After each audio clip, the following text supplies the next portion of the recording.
Selamat siang teman-teman, menjelang sore hari ini ketemu lagi dengan saya RH.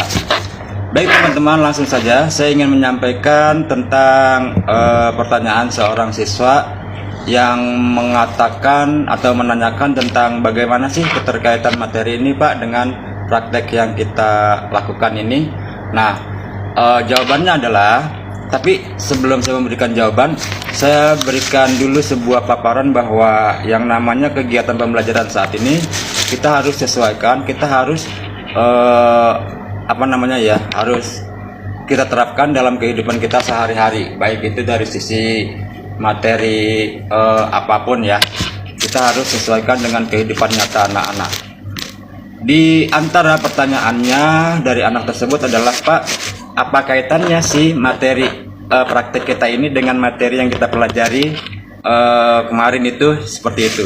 Nah, saat itu saya memberikan tugas ke anak-anak untuk menanam pohon ya, menanam pohonnya yang diberikan saat itu ada 3 pilihan. Pertama, ada pohon cabai ya, kemudian ada pohon terong dan ada pohon tomat. Nah, itu pohon-pohon kecil yang kira-kira cepat berbuahnya. Tujuannya adalah biar anak itu mengetahui informasi tentang pembelajaran PAI saat itu. PAI bab pertama, yaitu tentang bab pertama itu kaitannya dengan materi melestarikan alam dan menjaga lingkungan. Nah, di dalam beberapa dalil yang dikemukakan di dalam bab tersebut, diantaranya ada surat Ar-Rum ayat 41, kemudian ada surat Ibrahim ayat 32, lalu ada surat Az-Zuhruf ayat 13, dan ada hadis Bukhari ya, tentang tanam-tanaman. Saya ambil saja contoh dari surat Ibrahim ayat 32 yang berbunyi sebagai berikut. Bismillahirrahmanirrahim. Allahul ladzi khalaqas samawati wal ard wa anzala minas sama'i ma'an fa akhraja bihi minas samarati rizqan lakum wa sahhara lakumul fulka litajriya fil bahri bi amri wa sahhara lakumul anhar.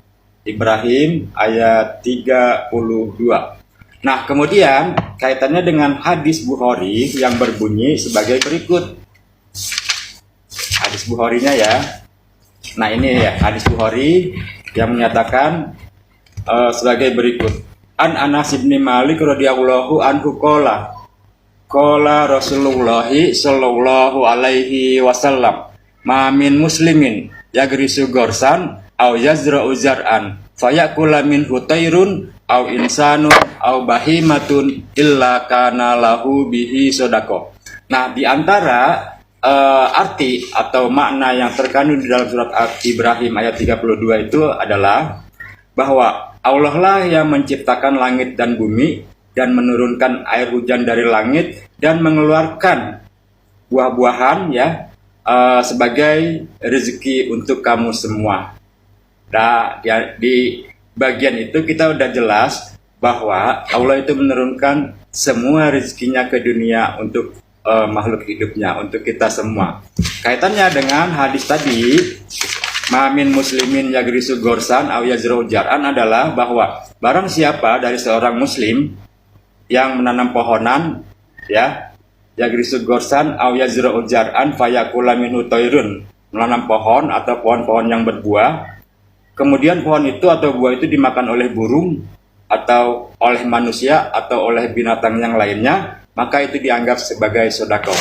Nah, materi yang terkandung di dalam 2 dalil tersebut adalah kita bersyukur bahwa Allah itu telah menciptakan dan menurunkan hujan, kemudian menumbuhkan buah-buahan untuk diri kita sendiri, untuk manusia, untuk binatang, dan lain sebagainya. Lalu upaya kita di dalam menjaga dan melestarikan lingkungan tersebut, kita tidak luput. Jangan kita ambil buahnya saja, tapi juga kita harus menanam pohon. Menanam pohon yang dianjurkan di sini, saya ambil contoh pohon-pohon yang kecil, yang cepat berbuah, biar manfaatnya itu bisa cepat dirasakan oleh anak-anak. Seperti kayak tadi nih, contohnya pohon cabai. Jika biasanya kan anak-anak suka makan mie ya, suka makan mie di kantin, beli di kantin atau mungkin bawa dari rumah. Nah, ketika butuh eh, pedas tadi, ya dia bisa petik cabai tersebut karena ditanamnya di halaman sekolah atau di taman sekolah. Kemudian tomat dan lain sebagainya atau terong dan lain sebagainya jika ada yang membutuhkan dalam waktu yang singkat tanpa harus keluar dulu ke warung membeli ini untuk itu dan seterusnya, maka bisa dimanfaatkan dari pohon itu yang sudah berbuah. Nah, itu manfaat dari materi tersebut. Kenapa sih harus menanam pohon? Kenapa sih? Kita kan pelajarannya pelajaran PAI, kenapa menanam pohon? Nah, kita lihat dulu materinya, ada nggak kaitannya?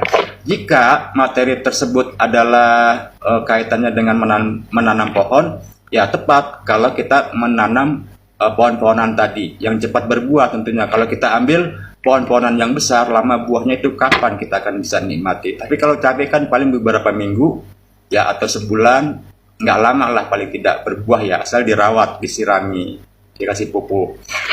Begitu juga dengan terong, misalnya nih kita mau makan nih nggak ada lalap-lalapan kayaknya nggak enak nih, ada terong di situ tinggal kita petik gitu ya.